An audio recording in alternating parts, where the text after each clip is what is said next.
আসসালামু আলাইকুম, welcome to my channel.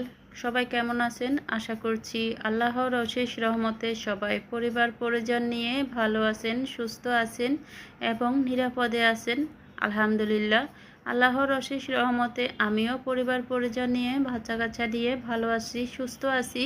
তো আজকে অনেক দিন পর আরও একটি নিউ ব্লগ ভিডিও নিয়ে আপনাদের মাঝে হাজির হয়ে গেলাম। আজকের ভিডিওতে রয়েছে আমি পুরা রমজান মাসের জন্য বেসন করেছি, তো কয় রকমের ডাল দিয়েছি কি আসব বিষয় ভিডিওটি দেখলে বুঝতে পারবেন। আর হচ্ছে আমি বাটাবাটির ঝামেলা না করে হচ্ছে পেঁয়াজের ডালটা পুরা মাসের জন্য ভাঙিয়ে নিয়েছি। তো কিভাবে কি করেছি সবটাই শেয়ার করব আজকের ভিডিওতে আপনাদের সাথে। আপনারা যে যেখান থেকে আমার আজকের এই ভিডিওটি দেখছেন, আমি আশা করব পুরো ভিডিও জুড়ে আমার সাথে থাকবেন। তো এখানে আমি ডাল নিয়েছি 3 রকমের, বুটের ডাল আর হচ্ছে মশারির ডাল, খেসারি, তারপর হচ্ছে চিনিগুঁড়া চাউল দিয়েছি। তো সবগুলা কিন্তু সমপরিমাণে দিয়েছি, শুধু চিনিগুঁড়া চাউলটা আমি কিছুটা কম দিয়েছি পরিমাণে। তো ডালে চালে ভালো করে বেছে পরিষ্কার করে একটা শুকনা ন্যাকড়া দিয়ে মুছে হচ্ছে আমি এখানে ডালার মধ্যে নিয়ে নিয়েছি। এগুলা হচ্ছে আমি মেল থেকে ভাঙিয়ে নিয়ে আসব। মূলত এগুলা বেসন করার জন্য আর কি নিয়েছি। অনেকে হচ্ছে রোদে শুকিয়ে মেলে ভাঙিয়ে নেয়, আমি রোদে শুকাবো না, আমি এমনি আর কি ভাঙিয়ে নিয়ে আসব। তো খুব সুন্দর হয়েছে আমার বেসনগুলা, আপনাদেরকে আমি একটু পরে দেখাবো। তো এগুলা আমি হচ্ছে এমনি কিছুক্ষণ রেখে দিব। তো কিছুক্ষণ পর ছেলেকে দিয়ে মেলে পাঠিয়ে এগুলা ভাঙিয়ে নিয়ে আসব। আর এই যে এখানে আমি হচ্ছে পেঁয়াজের ডালগুলা মিক্সার গ্রাইন্ডারে গুঁড়ো করে নিব, মানে আধা ভাঙ্গা করে নিব আর কি।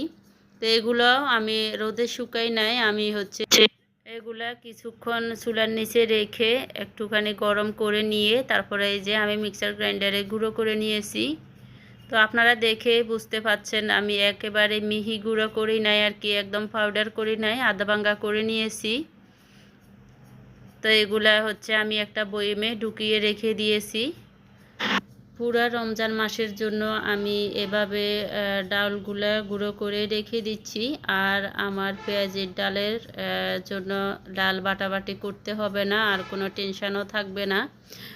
আমি যখন পেঁয়াজগুলা ভাজবো তার 1 ঘন্টা আগে আমি হচ্ছে কিছুটা ডাল নিয়ে যদি বাটির মধ্যে একটু পানি দিয়ে ভিজিয়ে রেখে দিই, তাহলে হচ্ছে 1 ঘন্টা পর আমি সুন্দর করে পেঁয়াজিগুলা বানাতে পারবো। আর এই যে আমি হচ্ছে বেসনটা ভাঙিয়ে নিয়ে আসলাম, আর এই বেসনগুলা খুবই সুন্দর হয়েছে। তা আমি কিন্তু এই ডালগুলা রোদে একদমই দিই নাই। অনেকে বলে রোদে দিয়ে তারপরে হচ্ছে বেসনের ডালটা গুঁড়া করতে হয়। আমি যতবারই বেসন করেছি কখনো কিন্তু ডাল রোদে শুকাই নাই। এভাবে আমি গুঁড়ো করে নিয়ে এসেছি দোকান থেকে এনে, বেছে পরিষ্কার করে একটু মুছে তারপর হচ্ছে আমি মেলে ফাটিয়ে দিই। তো এভাবে গুঁড়ো করে নিয়ে আসে আর খুব সুন্দর হয়। তো আমি ডাল দিয়েছি প্রায় 2.5 কেজির মতো ডাল চাল মিলেই। তারপরে হচ্ছে মেলে নেওয়ার পরে হচ্ছে ওনারা বলছে যে 3 কিলো হয়েছে। তো আমি এগুলা খুব সুন্দর করে গুঁড়া করে নিয়ে এসে এখন চালনা দিয়ে ছেলে তো একটা কন্টেনারে ঢুকিয়ে রেখে দিচ্ছি। আর এদিকে পুরো 1 সপ্তাহের জন্য আমি ছোলাটা ভিজিয়ে সিদ্ধ করে এখন বক্সে করে রেখে দেব। 1 সপ্তাহ আমার আর কোনো কষ্ট করতে হবে না, শুধু একটা করে বক্স নামিয়ে আমি এগুলা ভুনা করে নিব আর কি। তো আপনারা যারা আজকে নতুন আমার চ্যানেলটি ভিজিট করছেন, আমার ভিডিওর কোথাও কোনো অংশ যদি আপনাদের এতটুকু ভালো লেগে থাকে অবশ্যই কিন্তু আমার চ্যানেলটি সাবস্ক্রাইব করে আমার পাশে থেকে যাবেন, আর একটা লাইক দিতে ভুলবেন না। তো এখানে আমি ডালগুলা প্যাকেট করে আর কিছুটা বক্সে ঢুকিয়ে এখন ডিপ ফ্রিজে রেখে দিব।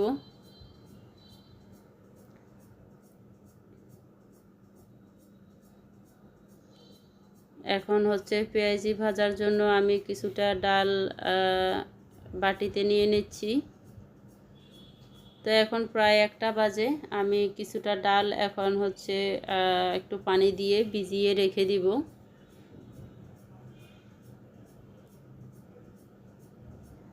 তো পানির পরিমাণটা একটু বেশি দিতে হবে, কারণ এই ডালগুলা ফুলে ডাবল হয়ে যাবে 1 ঘন্টা পর। তো আমি এগুলো 1 ঘন্টার জন্য ঢেকে রেখে দিব।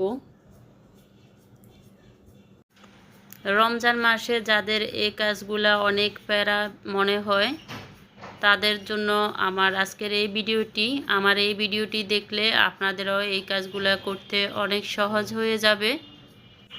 এদিকে 1 ঘন্টার জন্য আমি পেঁয়াজির ডালগুলা ভিজিয়ে রেখে দিয়েছি, আর এখানে আমি হচ্ছে এখন বেগুনি আর আলুর চপগুলা ভেজে নিব। তো আমি এই বেগুনিগুলা ভাজতেছি হলো যে ডাল ভাঙ্গিয়ে বেসন করেছিলাম, ওই বেসন দিয়ে আর কি বেগুনিগুলা করতেছি। আর খুবই সুন্দর হচ্ছে, এই যে দেখেন একদম ফুলকো ফুলকো।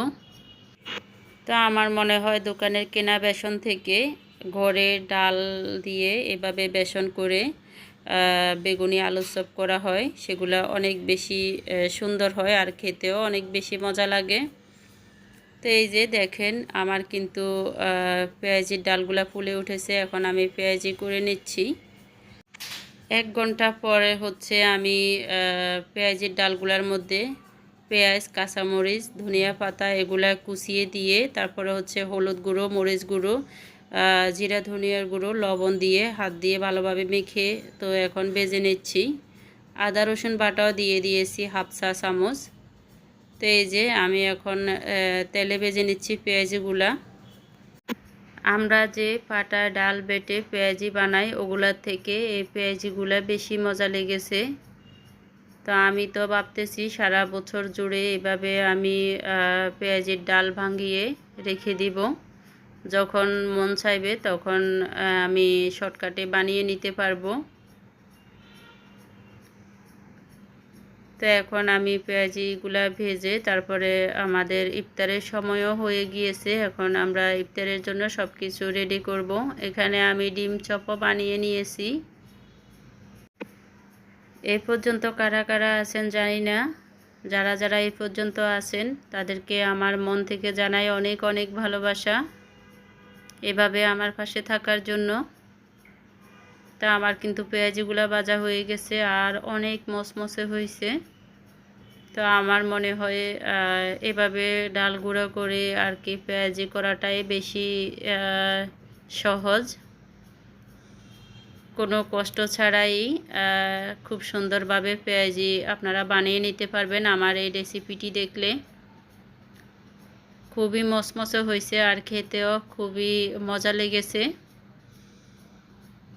খুব সহজে আর কি পেঁয়াজিগুলা ভাজা হয়ে গিয়েছে।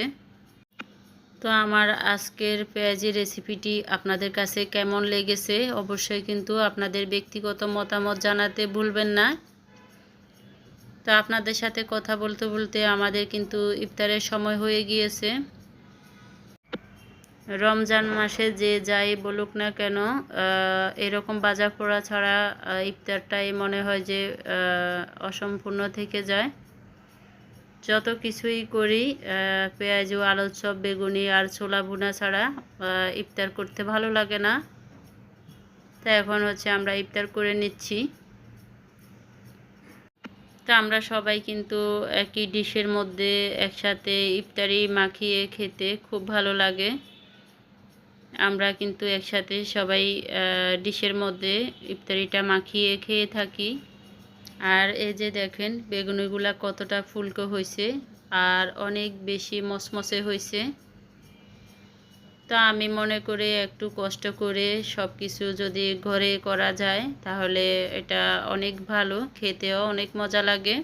তো আজকে এ পর্যন্ত, নতুন ভিডিও দেখার আমন্ত্রণ জানিয়ে এখানে রাখছি। সবাই ভালো থাকবেন, সুস্থ থাকবেন। আল্লাহ হাফেজ।